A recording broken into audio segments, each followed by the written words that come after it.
Assalamualaikum warahmatullahi wabarakatuh. Selamat pagi anak-anakku semuanya. Hari ini kita akan belajar muatan pendidikan lingkungan hidup, di mana pendidikan lingkungan hidup ini merupakan muatan lokal yang ada di Kota Batu. Kelas 5 SD. Hal yang akan kita pelajari adalah sumber daya alam terbarui. Minggu yang lalu kita sudah mempelajari tentang sumber-sumber energi. Nah, sekarang sumber daya alam terbarui. Nah, apa sih sumber daya alam terbarui itu? Sumber daya alam terbarui ialah sumber daya alam yang dapat diusahakan kembali keberadaannya dan dapat dimanfaatkan secara terus-menerus. Apa saja sumber daya alam terbarui itu? Sumber daya alam terbarui antara lain air, udara, tanah, hewan, dan tumbuhan. Nah, kita perhatikan satu persatu. Air merupakan kebutuhan utama makhluk hidup, di mana air memiliki berbagai macam manfaat. Yang pertama yaitu 3M, minum, makan, mencuci. Dan kita pasti membutuhkan untuk minum, makan, dan untuk mencuci. Jadi kalau makan itu untuk memasak makanannya, itu ya. Selanjutnya yaitu sarana transportasi.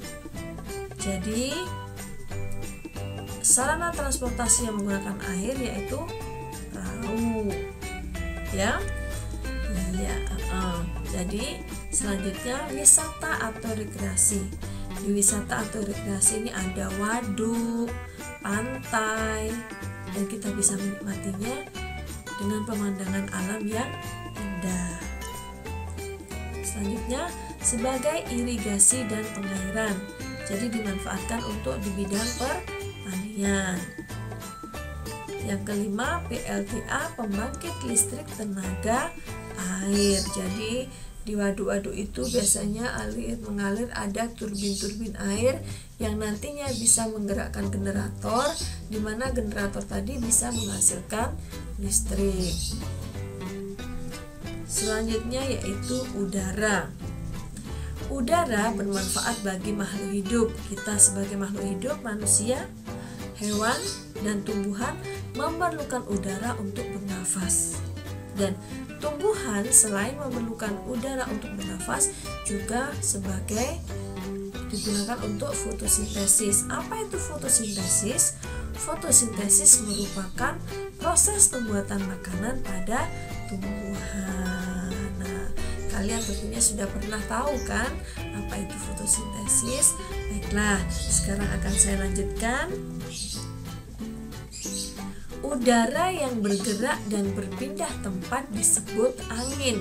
Jadi ketika kita ada di luar, tumbuhan bergoyang-goyang, tandanya ada angin atau ada udara yang bergerak. Selanjutnya, lapisan udara yang menyelimuti bumi disebut atmosfer. Jadi kalau angin itu adalah udara yang bergerak, dan atmosfer merupakan lapisan udara yang menyelimuti bumi.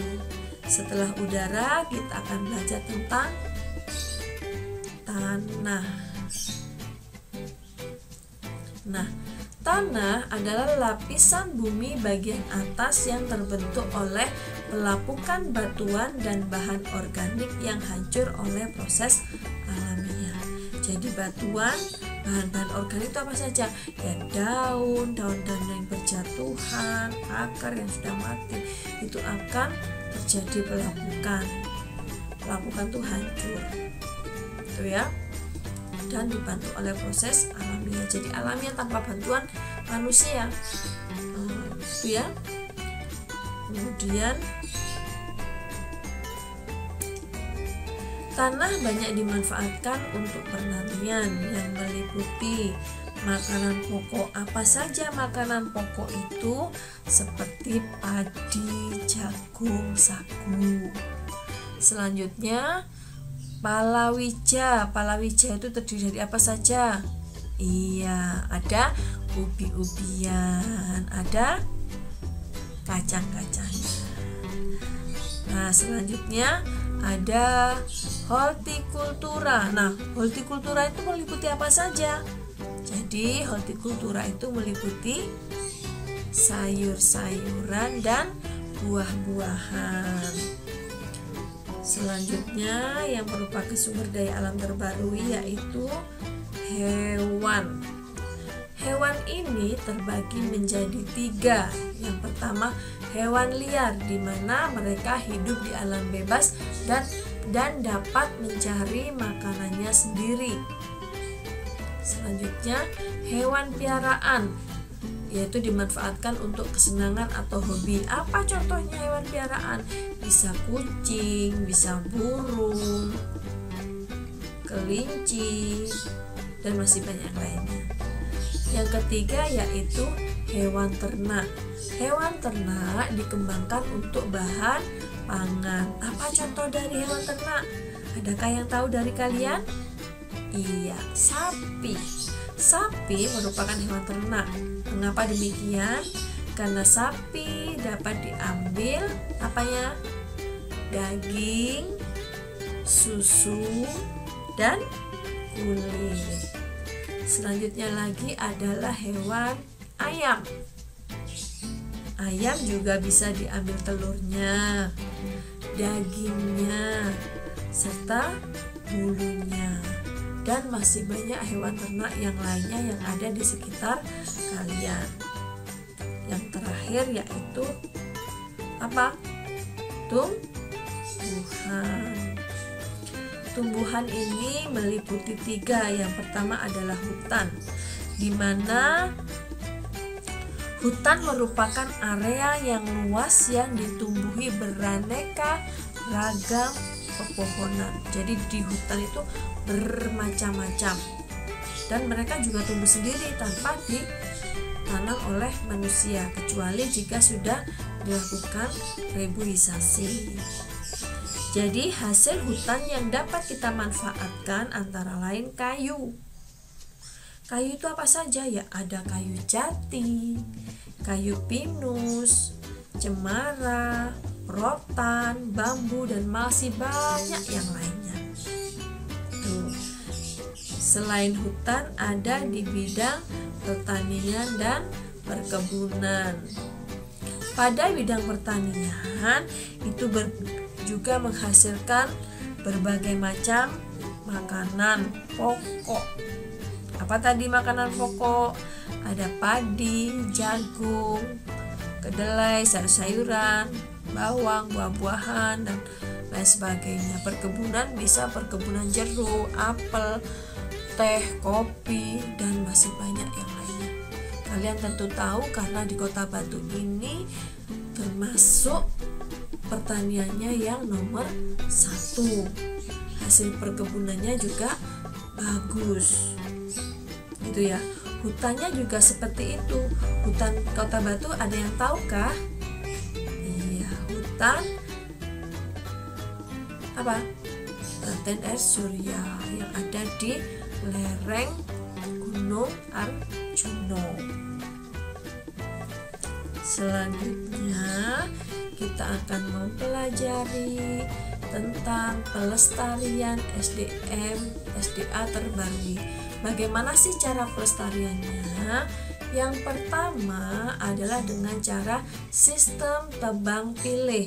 Jadi kita di hutan tidak boleh menebang pohon sembarangan, tapi harus kita tahu mana yang kita tebang terlebih dahulu. Jadi harus pohon yang sudah lebih tua. Kemudian menangkap ikan secara normal dan umum, tidak menggunakan bahan peledak atau racun yang bisa membunuh semua plankton-plankton yang ada di dalam air. Selanjutnya, menggali hasil tambang dengan memperhatikan buangan limbahnya. Jadi kalau kita setelah menggali hasil tambangnya, kita harus memperhatikan juga pembuangan limbahnya di mana gitu ya. Tidak asal menggali tapi kita tidak memperhatikan limbahnya. Jadi nanti akan merusak lingkungan. Seperti itu. Selanjutnya yaitu industri berwawasan luas atau berwawasan lingkungan. Nah, apa sih industri yang berwawasan lingkungan itu? Membangun kawasan industri jauh dari pemukiman penduduk serta memperhatikan lingkungan hidup atau berwawasan lingkungan. Tidak asal mendirikan industri, tapi juga harus melihat lingkungannya seperti apa. Jika di daerah perumahan, ya jangan dibuat industri, tidak cocok. Seperti itu. Selanjutnya, studi AMDAL. Studi AMDAL ini harus kita lakukan sebelum mendirikan suatu industri atau pabrik atau pusat pertokoan ataupun gedung perkantoran. Jadi harus memperhatikan AMDAL-nya layak atau tidak, kira-kira mengganggu tidak lingkungan hidup di sekitarnya. Selanjutnya, selalu memperhatikan keseimbangan lingkungan. Dalam segala kegiatan atau aktivitas yang dilakukan oleh manusia untuk pemenuhan kebutuhan hidupnya harus memperhatikan keseimbangan lingkungan. Nah, dari pembelajaran kali ini tentang sumber daya alam terbaruhi, semoga bermanfaat dan kalian dapat memahami dengan baik. Jika belum paham, silahkan diulang kembali pembelajarannya.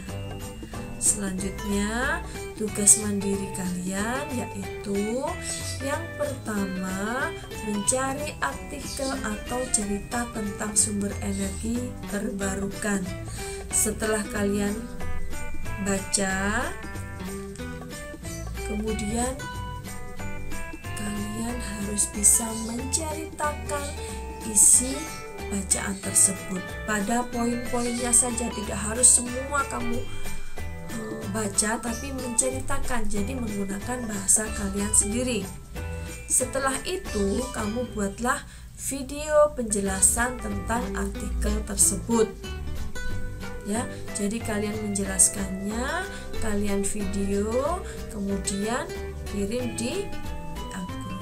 Nah, sekian dari saya, semoga ilmunya bermanfaat. Saya akhiri, wassalamualaikum warahmatullahi wabarakatuh. Tetap semangat, jangan lupa jika keluar rumah gunakan masker, selalu menjaga kesehatan. Bye bye.